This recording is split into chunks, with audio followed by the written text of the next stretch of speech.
नमस्कार दोस्तों, स्वागत है आपका अपने YouTube चैनल इन्फॉर्मेटिव एवरीथिंग पर। मेरा नाम है अनिल कुमार जाटव और आज की इस वीडियो के साथ मैंने अपने शहर राजगढ़ के ऊपर एक नई वीडियो सीरीज़ स्टार्ट की है, जिसमें मैं राजगढ़ के इतिहास को समझाते हुए उस वक्त के समकालीन भारतीय इतिहास पर भी चर्चा करूँगा। इसके बाद आने वाली वीडियो में राजगढ़ इतना अविकसित क्यों है, इस बात के ऊपर भी चर्चा होगी, तो जुड़े रहिए मेरे साथ अंत तक। राजगढ़ के शासक उमड़ वंशीय हैं, जो परमार राजपूतों की एक प्रमुख शाखा है।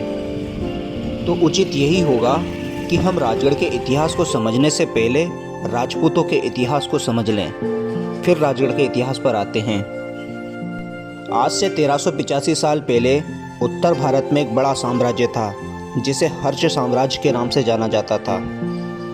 7वीं शताब्दी में हर्षवर्धन की मौत के बाद ये साम्राज्य टूटा और टूटने के बाद इसके कई हिस्से हो गए।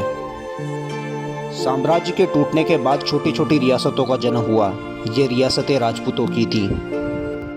इससे पहले राजपूत क्षत्रिय कहलाते थे, लेकिन 7वीं और 8वीं शताब्दी से इनके कई शाखाएं बढ़ गईं, जिन्हें राजपूत कुल कहा गया। राजपूतों के 36 महान कुलों में से एक वंश था परमार, जो 9वीं शताब्दी में अस्तित्व में आया। इसी कुल में आगे चलकर महान राजा भोज हुए, जो भोपाल के महाराज थे।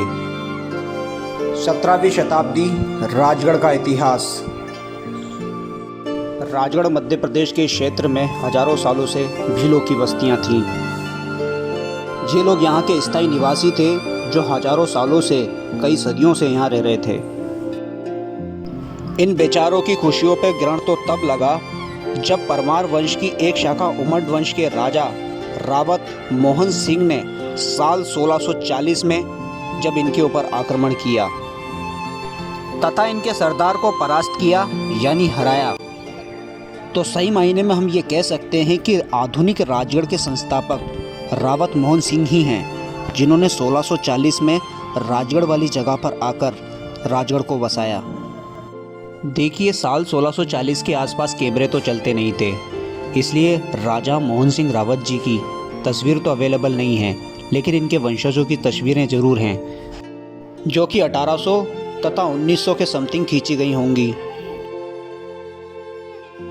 राजगढ़ के संस्थापक मोहन सिंह अपने पिता चतर सिंह की मृत्यु के बाद अपनी माता के कहने पर राजगढ़ आए थे। राजा जी के दीवान अजब सिंह थे, जो कि इनके अंगरक्षक भी थे। कहा जाता है राजा साहब की माता जी बहुत ही शातिर थी, इनका तेज दिमाग था और राजनीति में भी ये अव्वल थी। खैर, आगे चल कर के साल 1645 में इन्होंने किला व राजगढ़ का महल बनवाया। 1645 में महल बनना शुरू हुआ तथा इसके कुछ साल बाद राजा ने किला भी बनवाया। तो हम ये कह सकते हैं कि हमारे राजगढ़ का किला व महल आज से करीब 372 साल पुराने हैं।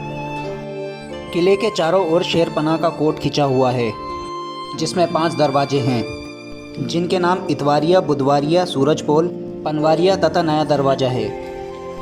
किले के इर्द गिर्द राजराजेश्वर नाथ, चतुर्भुज तथा नरसिंह के मंदिर हैं।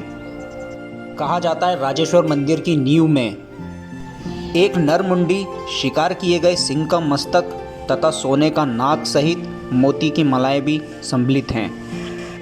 अब ये सच है या झूठ, ये तो मुझे पता नहीं, लेकिन ऐसा किताब में लिखा हुआ था।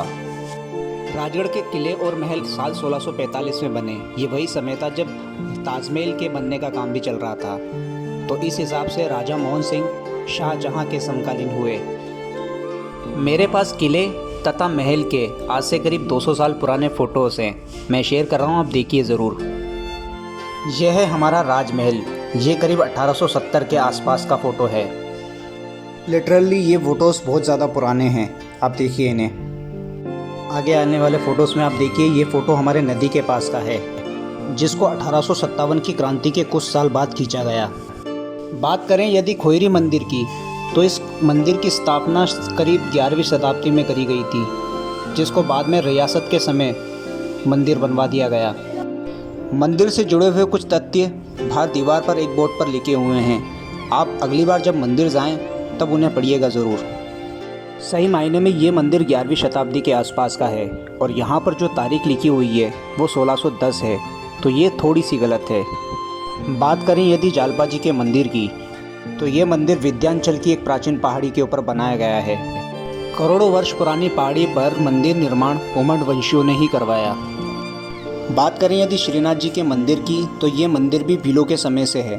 बाद में इस मंदिर को ठीक तरीके से राजाओं ने बनवाया।